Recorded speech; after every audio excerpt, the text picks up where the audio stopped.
প্রিয় সাথী ও বন্ধুগণ, আমি হোসেন গাজী দেশ বাঁচাও সামাজিক কমিটির পশ্চিমবঙ্গের রাজ্য সম্পাদক এবং সিপিডিআর ইন্ডিয়া হিউম্যান পশ্চিমবঙ্গের রাজ্যের কোঅর্ডিনেটর।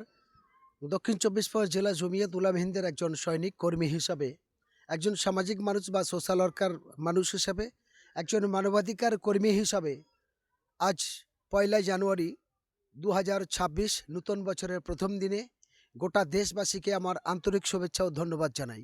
সাথে সাথে আমি গোটা দেশবাসীর কাছে একটা বিনয়ের সঙ্গে একটা আবেদন এবং অনুরোধ রাখতে চাই। বন্ধুগণ, আপনারা ইতিপূর্বে সোশ্যাল মিডিয়ার মধ্যে দিয়ে জেনেছেন, সারা দেশ জুড়ে মানুষ জানেন যে বিশ্ব ইজতেমা নামে একটি ইজতেমা হচ্ছে, অর্থাৎ মুসলমান ধর্মের ধর্মীয় একটা দোয়ার মজলিস হতে চলেছেন পশ্চিমবঙ্গের মধ্যে হুগলি ডিস্ট্রিক্টে। সেই ইজতেমা কোনো রাজনৈতিক ইজতেমা নয়, সেটা নট পলিটিক্যাল ইজতেমা। এখানে কে কংগ্রেস, কে সিপিএম, কে তৃণমূল, কে অন্য দল, কে আইএসএফ, কে জন উন্নয়ন পার্টি, এগুলো দেখার বিষয় নয়। এখানে সকলের যাওয়ার অধিকার আছে। দুর্ভাগ্যের বিষয় আমরা কি দেখলাম, গাড়িটা একটু বন্ধ কর। দুর্ভাগ্যের বিষয়ে আমরা কি দেখলাম? আমরা দেখলাম পশ্চিমবঙ্গে বিধানসভার একজন সদস্য এবং মুর্শিদাবাদ জেলার ভরতপুরের বিধায়ক, জন উন্নয়ন পার্টির রাজ্য চেয়ারম্যান, বাবরি মসজিদের প্রতিষ্ঠাতা জনাব হুমায়ুন কবির সাহেব, তিনি সেই ইজতেমায় গেছেন। যাওয়ার পর কি দেখলাম? তৃণমূল কংগ্রেস পুরো ইজতেমাটাকে কবজা করে নিয়েছে। কারণ এই তৃণমূল তো বারবার মুসলমানদেরকে হেনস্থা করছে। এই তৃণমূল বারবার বিজেপি আরএসএসের খুশি করার জন্য তাদের দালালি করে মুসলমানদের পেছন থেকে লাথি মারছে। তারপরেও মুসলমান সমাজ, মুসলমান জাত আজও সেই তৃণমূলের দালালি করে যাচ্ছে। আজ মুসলমান জাতি, মুসলমান সমাজের একটা বড় সংখ্যা ইমাম সাহেব, মজ্জেন সাহেব, বড় সংখ্যা আলেমরা, তারা সঠিক এখনো বলতে পারছে না।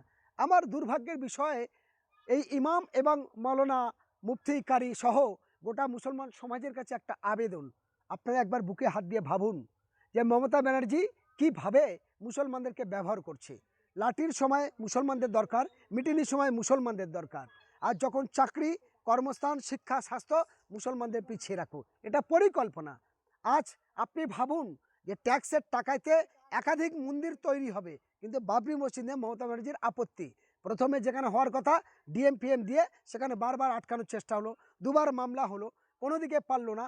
এখন হুমায়ুন কবির ইজতেমায় গেছে, তাকে তৃণমূল নেতারা পরিকল্পনার ভিতর গো ব্যাক দেখাচ্ছে। তৃণমূলের এই যে অমানবিক গো ব্যাক, আমরা একে ধিক্কার জানাই, একে নিন্দার জানাই। এটা মানসিক পরিচয় নয়, এটা গণতন্ত্রের নামে দলতন্ত্র রাজিত্ব করছে।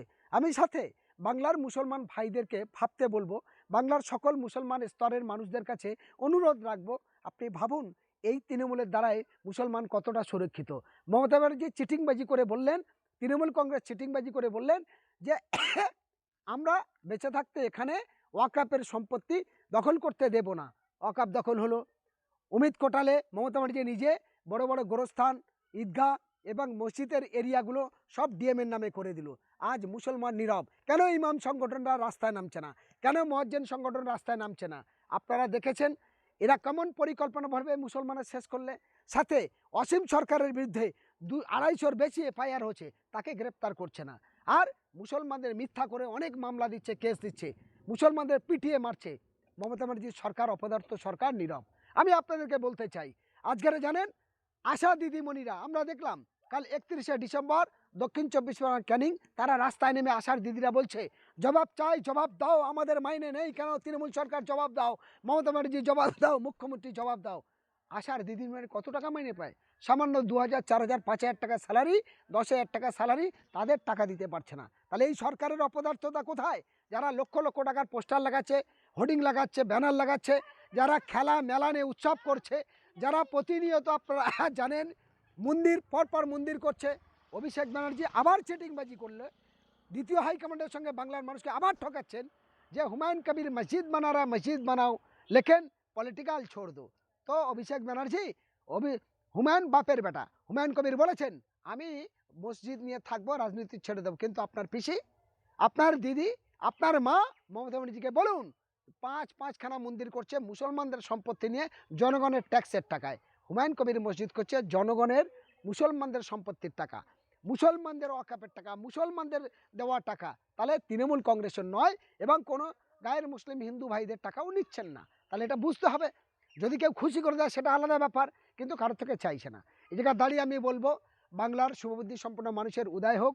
আজ 1 জানুয়ারি, আজ সেই মুসলমান কি করে, যার গোরস্থান বাপ ঠাকুরদার গোরস্থান নিয়ে নেয়, মুসলমানদের মসজিদ নিয়ে নিচ্ছে, মুসলমানদের সম্পত্তি নিয়ে নিয়ে যাচ্ছে, আর মুসলমানদের ট্যাক্সের টাকাতে প্রসাদ বিতরণ হবে, পুজোর প্যান্ডেলের টাকা দেবে, খেলা মেলা নিয়ে উৎসব করবে, আর মুসলমানদের পরিকল্পিতভাবে পেছন দিয়ে এক লাথি মারবে। ফলে তারপরে মুসলমান যদি জেনে শুনে তার আগুনে হাত দেয় তো আগুন পুড়বে, হাত পুড়বে।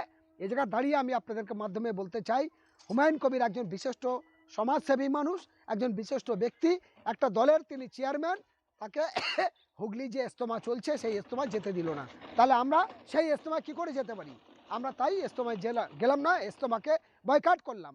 এবং তৃণমূল পরিচালিতভাবে যেভাবে করছে, ইজতেমায় যে সমস্ত আলেম ওলেমা বা মুসলমান সমাজের মানুষ গেছে, আমি তাদের দৃষ্টি আকর্ষণ করে বলতে চাই, আপনারা যান, যাওয়া দরকার, গণতান্ত্রিক অধিকার সবার আছে। কিন্তু হুমায়ুন কবিরকে যে গো ব্যাক দিল, তৃণমূল যে পরিকল্পিতভাবে তারা কবজা করে নিজেদের প্রচারে লাগাচ্ছে, তার বিরুদ্ধে আপনারা মুখ খুলে বলবেন, এটা আপনাদের কাছে আমি আবেদন রাখতে চাই।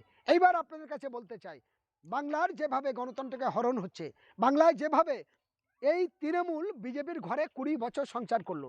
আপনারা জানেন মমতা ব্যানার্জি রেলমন্ত্রী হয়েছে বিজেপির জোটে, মমতা ব্যানার্জি কয়লা মন্ত্রী হচ্ছে বিজেপির জোটে, মমতা ব্যানার্জি দপ্তরহীন মন্ত্রী হচ্ছে বিজেপির জোটে, মমতা হেলিকপ্টার চলেছে 4টে হেলিকপ্টার নিয়ে বিজেপির টাকায়, মমতার 3 জন মন্ত্রী ছিল বিজেপির টাকায়, মমতা ব্যানার্জি তৃণমূলের প্রতীক তৈরি হচ্ছে লালকৃষ্ণ আদবানি আর অটল বিহারী বাজপেয়ী দিয়েছে। তাহলে তৃণমূলের দালালকে এই বিজেপির দালালকে এই তৃণমূল।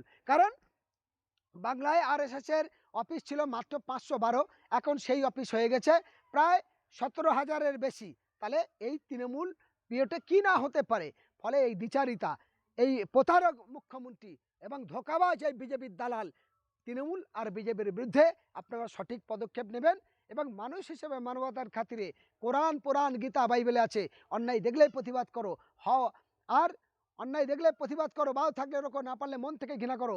হক পথ সৎ কাতের জন্য আদেশ দেয়। ক্ষুধার্ত মানুষের খাবার দেওয়া, অসহায় মানুষের আশ্রয় দেওয়া, বস্ত্রহীন মানুষকে বস্ত্র দেয়, এটা মানবিক কর্তব্য। তাই আমি হোসেন গাজী একজন সামাজিক মানুষ হিসাবে আমি হুমায়ুন কবিরের সততার জন্য তাকে ধন্যবাদ জানাই, হুমায়ুন কবিরের লড়াইকে স্বাগত জানাই, এবং গোটা বাংলার মানুষকে বলবো, আগামী দিনে বাংলার নূতন পথ দেখাতে হয় তার কাণ্ডারি হবে হুমায়ুন কবির। এটা আমরা তার দৃষ্টি কালচার, তার চলাফেরা, তার ভাবনা চিন্তার মধ্যে দিয়ে বুঝেছি। তাই বাংলার মানুষের কাছে অনুরোধ করব, অনেক দল তো দেখা গেছে, অনেক কিছু তো হয়েছে, আজ হুমায়ুন কবিরের জন্য যেখানে হাজার হাজার গরিব মানুষ, তাদের কর্মস্থানের ব্যবস্থা আছে, তাদের খাবারের ব্যবস্থা আছে, তাদের জীবন জীবিকার রাস্তা বেরিয়েছে, অটো চালক, রিক্সা চালক, হকারদের, তাহলে এই মানুষের দ্বারাই বাংলার সামাজিক পরিবর্তন করা সম্ভব, এই মানুষের দ্বারাই বাংলার নূতন উদীয়মান সূর্য ওঠা সম্ভব, এই মানুষের দ্বারাই বাংলার শিক্ষা স্বাস্থ্য কর্মস্থানের ব্যবস্থা হওয়া সম্ভব, এই মানুষের দ্বারাই হিংসা মুক্ত সুষ্ঠু সমাজ গড়াটা সম্ভব। তাই আমি বাংলার প্রত্যেকটা শুভবুদ্ধি সম্পন্ন মানুষের, জাতি ধর্ম বর্ণ নির্বিশেষে সকলের কাছে আবেদন, আপনারা সবাই মিলে একটা কাজ করুন, যে হুমায়ুন কবিরের পাশে থাকুন এবং সবাই মিলে হুমায়ুন কবিরকে সমর্থন জানিয়ে বিপুল ভোটে জয়যুক্ত করানোর জন্য সবাই জনউন্নয়ন পার্টিতে যোগদান করবেন। আমি একজন দায়িত্বমান মানুষ হিসাবে গোটা বাংলায় ঘুরে যা বুঝেছি, আমরা দেখেছি ক্যান্সারের থেকে ভয়ঙ্কর রোগ হলো হিংসা, আর এই হিংসাতে অন্যান্য যে সমস্ত রাজনৈতিকগুলো যারা ক্ষমতায় ছিল বা প্রধান বিরোধী দলের ভূমিকা পালন করেছিল, তারা কেউ বাদ যায়নি। সেই জায়গা দাঁড়িয়ে হুমায়ুন কবিরের দ্বারায় নূতন বাংলার নূতন ভাবনা চিন্তাকে সঠিক রাস্তা পরিচালনার জন্য একটাবার সুযোগ দেওয়ার জন্য সবাই মিলে আসুন, হুমায়ুন কবিরের পাশে থাকি, তার সাথে থাকি। এই আহ্বান গোটা বাংলার জাতি ধর্ম বর্ণ নির্বিশেষে সব মানুষ কাছে রেখে আমি এই 1 জানুয়ারি 2025 আজ গোটা দেশবাসীকে শুভেচ্ছা জানিয়ে এই আবেদন রাখলাম। ধন্যবাদ।